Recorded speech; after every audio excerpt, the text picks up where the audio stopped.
Grammar में कक्षा 6 में जो सिलेबस में आता है वह हम पढ़ेंगे।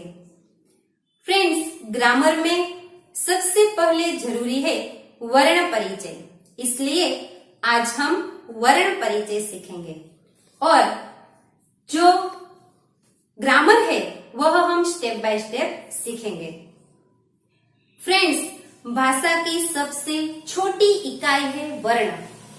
किसी भी भाषा को सीखने के लिए सबसे पहले हमें वर्णों की आवश्यकता होती है। जैसे कि हमें इंग्लिश सीखना है तो सबसे पहले हम ABCD पढ़ेंगे। हिंदी सीखना है तो हम क ख ग घ पढ़ेंगे। उसी तरह जो हमें संस्कृत सीखना है तो हमें सबसे पहले वर्णों को जानना जरूरी है, इसीलिए वर्ण परिचय जरूरी है। वर्ण से जुड़ने से बनते हैं शब्द, शब्दों से मिलने से बनते हैं वाक्य और वाक्यों से मिलने से बनती है भाषा, इसीलिए वर्ण परिचय जरूरी है। तो फ्रेंड्स, वर्ण परिचय सीखने के लिए रेडी? वर्ण परिचय।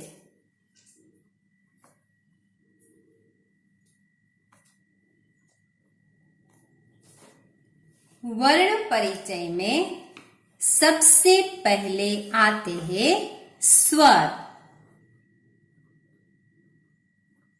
संस्कृत में ऐसे 13 स्वर है जिसको हमने 3 पार्ट्स में डिवाइड किया है। पहला है ह्रस्व स्वर,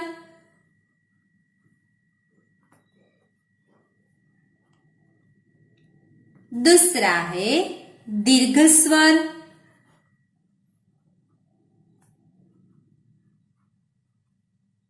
और तीसरा है संयुक्त स्वर।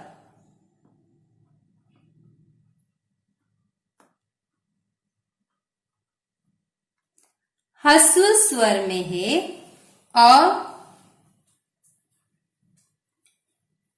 ह्रस्व ई, ह्रस्व उ, ह्रस्व रु और लू।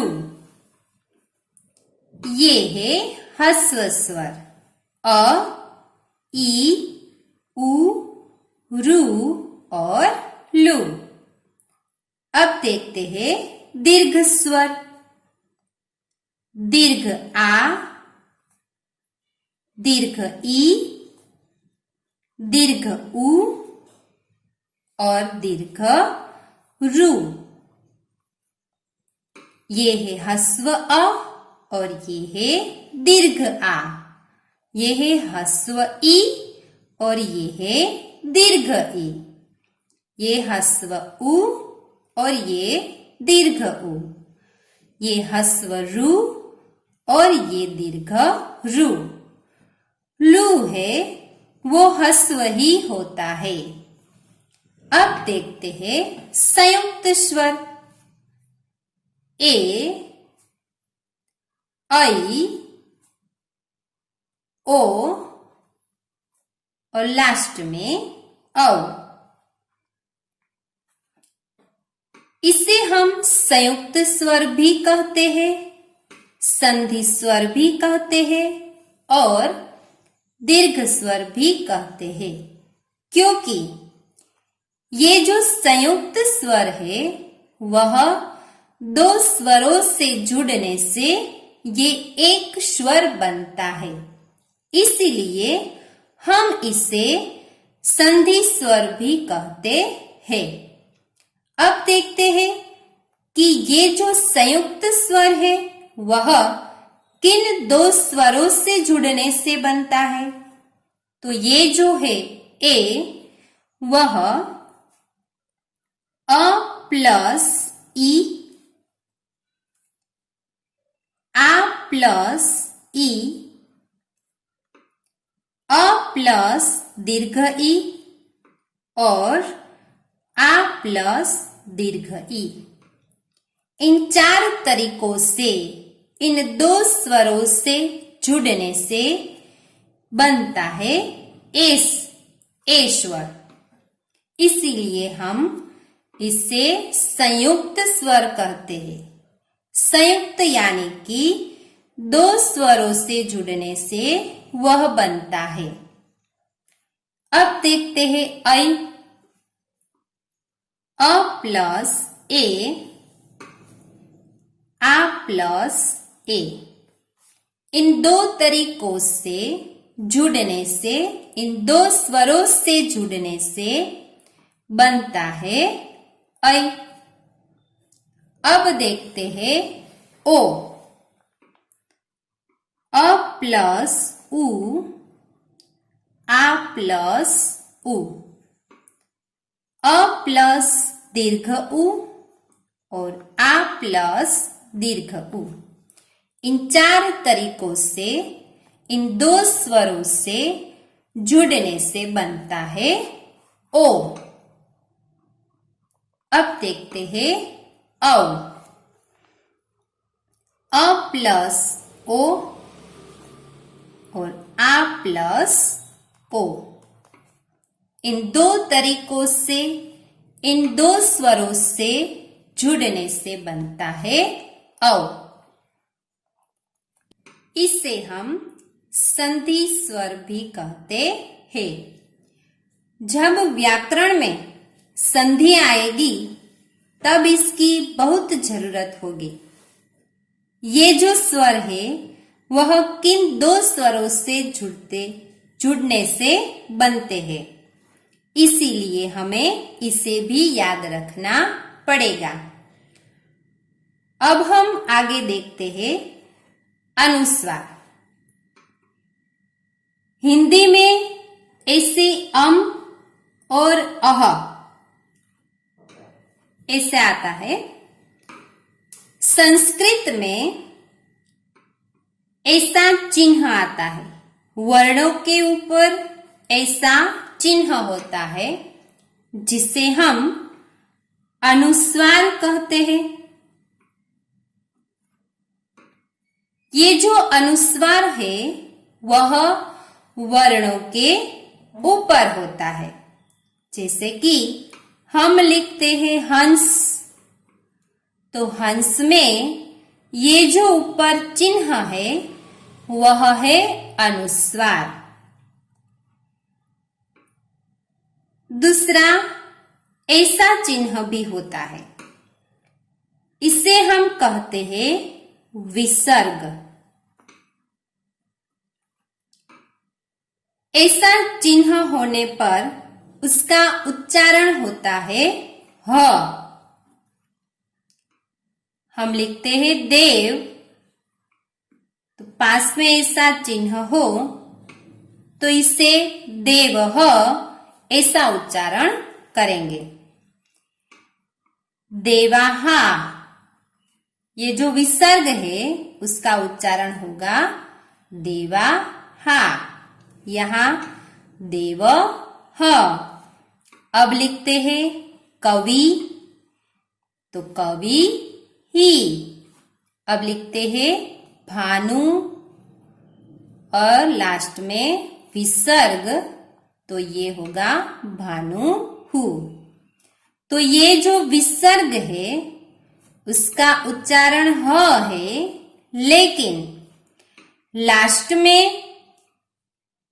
लास्ट वर्ण में जो स्वर आएगा वो स्वर आधारित इसका उच्चारण करेंगे।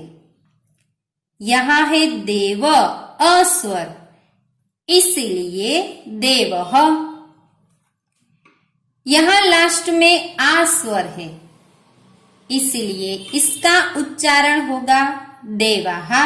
आ है इसलिए हम कहेंगे देवाहा। यहाँ लास्ट में ई स्वर है, तो हम उच्चारण करेंगे कवि ही। यहाँ है उ स्वर, तो भानु। तो ये जो ह है वह लास्ट में जो स्वर आएगा वो स्वर आधारित इसका उच्चारण करेंगे।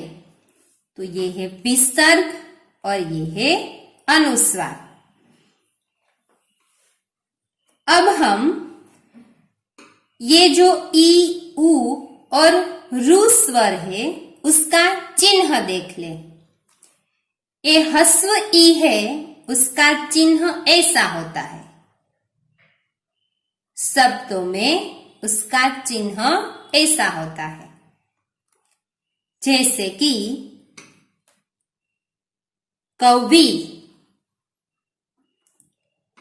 तो जब हम वर्ण विच्छेद करेंगे तब ये चिन्ह आधारित विच्छेद करेंगे।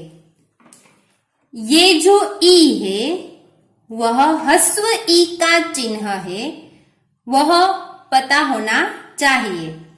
जब हम विच्छेद करेंगे तो विच्छेद में ह्रस्व ई विच्छेद होगा। जैसे कि ये जो क है, तो हम जब बोलते हैं क तो लास्ट में अ स्वर आएगा। तो क प्लस अ प्लस यहां है वी, तो वी में व प्लस ई है। तो ये जो ई है वह ई है ह्रस्व, तो हम ऐसा ई करेंगे। जो हम इस तरह लिखे तो ये गलत होगा, क्योंकि ये है दीर्घ ई, इसीलिए इसका चिन्ह याद रखना जरूरी है।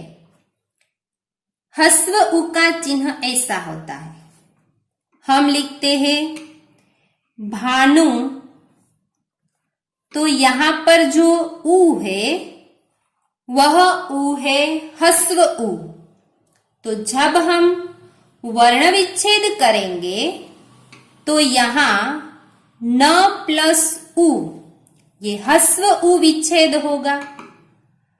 यहां हम गलत से दीर्घ उ लिख दें तो हमारा वर्ण विच्छेद गलत होगा, क्योंकि ये ह्रस्व उ है। उसी तरह रू का चिन्ह ऐसा होता है। जैसे कि हम लिखते हैं मातृ, तो ये है रू, ह्रस्व रू। जो ऐसे लिखते हैं मातृ, तो ये चिन्ह दीर्घ रू का है। ये ह्रस्व रू का है और ये दीर्घ रू का है। यहां हम विच्छेद करेंगे तो त प्लस ह्रस्व रू, और यहां विच्छेद करेंगे तो त प्लस दीर्घ रू। अब दीर्घ स्वर के चिन्ह देख ले। ये है दीर्घ ई, उसका चिन्ह ऐसा होता है। जैसे हम लिखते हैं नदी, तो ये जो ई है वह दीर्घ ई है। विच्छेद करते समय हमें दीर्घ ई विच्छेद करना होगा। अब देखते हैं दीर्घ उ। ये दीर्घ उ का चिन्ह है। जैसे कि हम लिखते हैं धेनु, तो धेनु में ये जो उ है वह है दीर्घ उ, और ये है दीर्घ रू। ये उसके चिन्ह है, जो हमें चिन्ह भी याद रखना है। अब देखते हैं व्यंजन। संस्कृत में 33 व्यंजन होते हैं, जिसको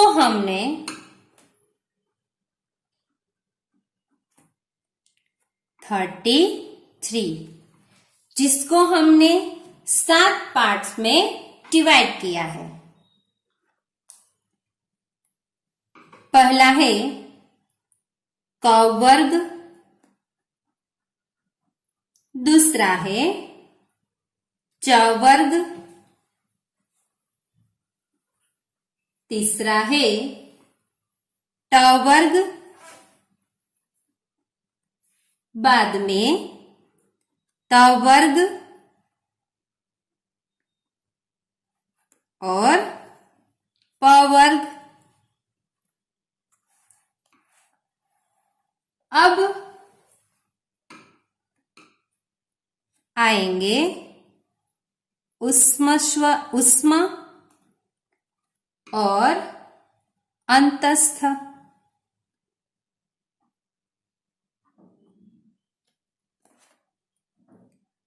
क वर्ग में आएंगे क, ख, ग, घ और य। च वर्ग में आएंगे च, छ, झ, ज और ण। ट वर्ग में आएंगे ट, ठ, ड, ढ, हण। ट वर्ग में आएंगे त, थ, द, ध, न। प वर्ग में आएंगे प, फ,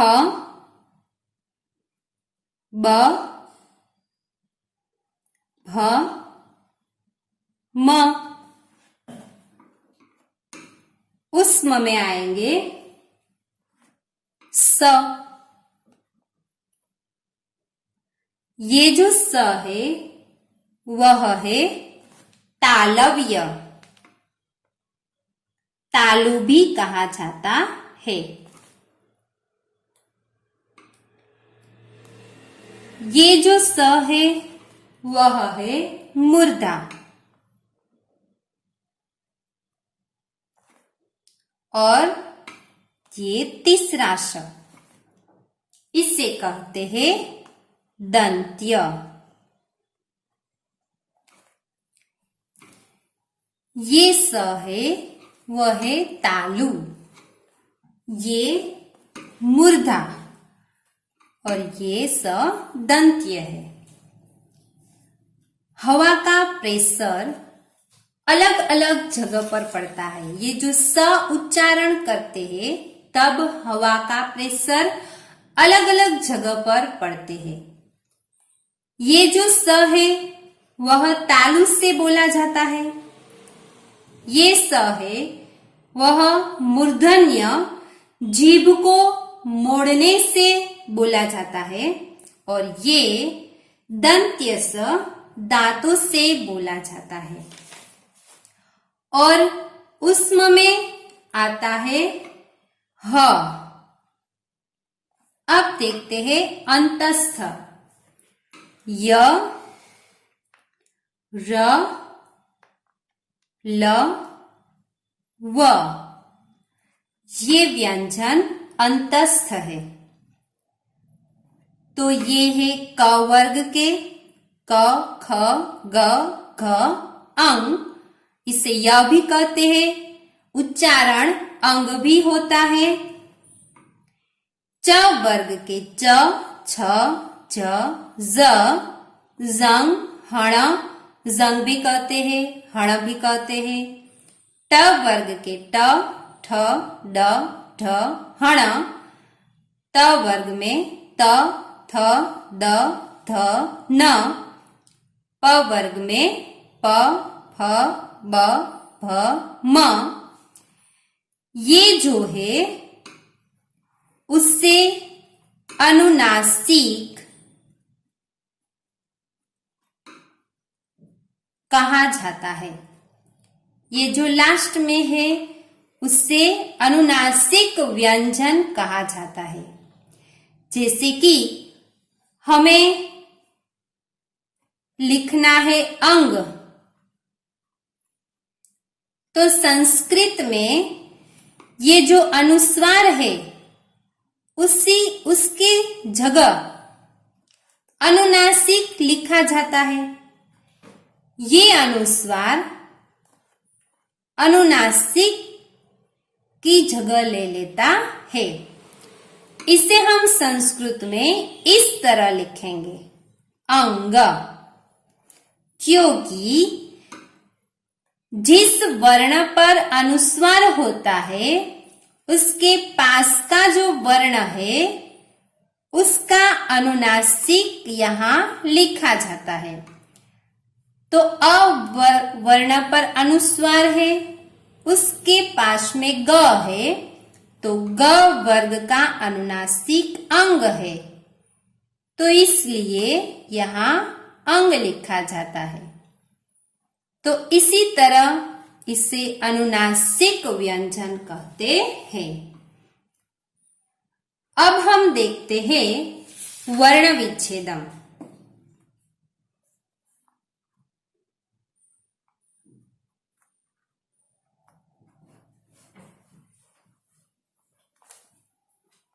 जैसे कि ये जो लघु है उसे हम विच्छेद करें तो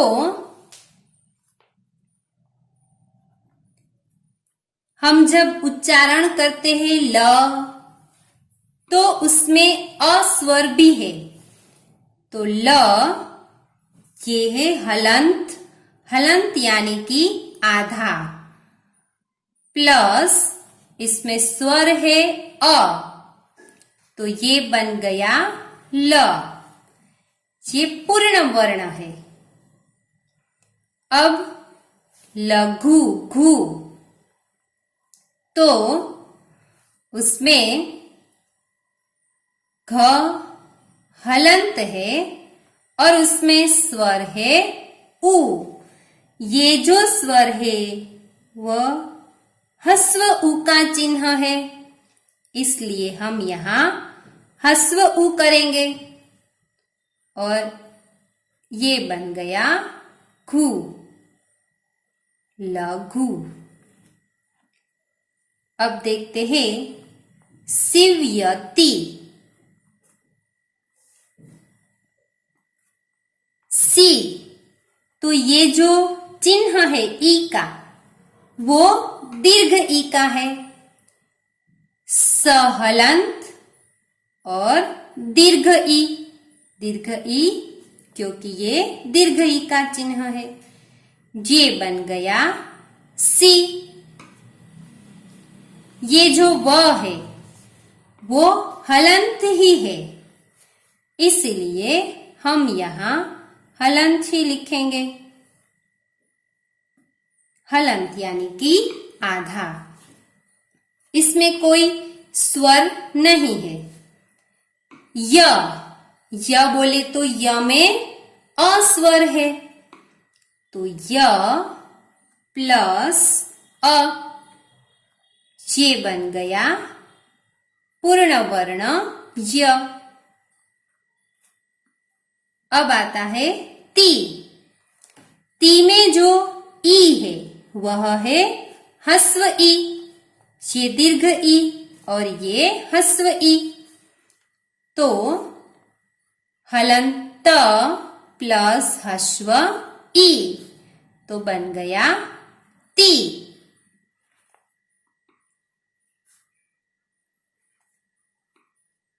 अब लिखते हैं वर्णाहा। व उच्चारण,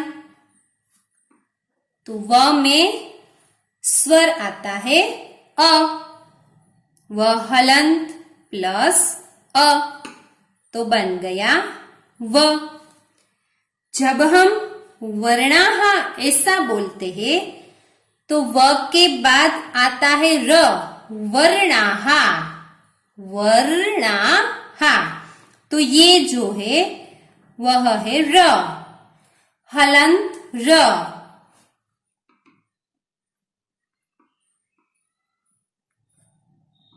वर्णाहा, णाहा इसमें है आ स्वर, हण प्लस आहा, तो ये बन गया णाहा, वर्णा हा। अब देखते हैं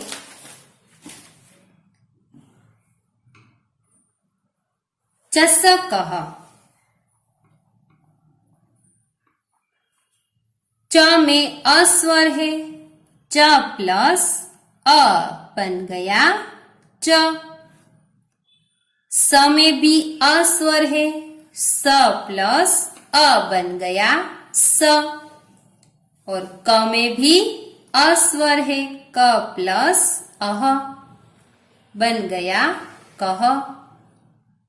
तो ये है वर्ण विच्छेद। अब हम देखते हैं संयोजन, वर्ण संयोजन।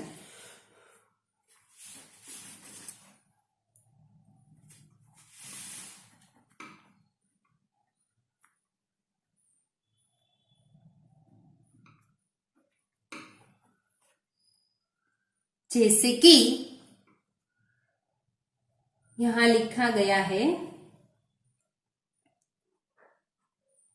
स प्लस उ प्लस न प्लस अ प्लस क प्लस ओ। तो स प्लस उ यानी कि बन जाता है सु। ये जो उ है वह है ह्रस्व, तो हमें स में ह्रस्व उ का चिन्ह लगाना है। जो हम ऐसे लिखेंगे तो ये गलत हो जाएगा, क्योंकि ये दीर्घ उ है और यहां ह्रस्व उ है। अब देखते हैं न, न प्लस अ यानी बन गया न, और क प्लस ओ यानी बन गया को। तो शब्द बना सुन को। अब देखते हैं ध प्लस आ प्लस व प्लस अ प्लस त प्लस अह। ध प्लस आ यानी बनता है धा। व प्लस अ तो बनता है व, और त प्लस अह बनता है तह। तो शब्द बना धाव तह। अब लिखते हैं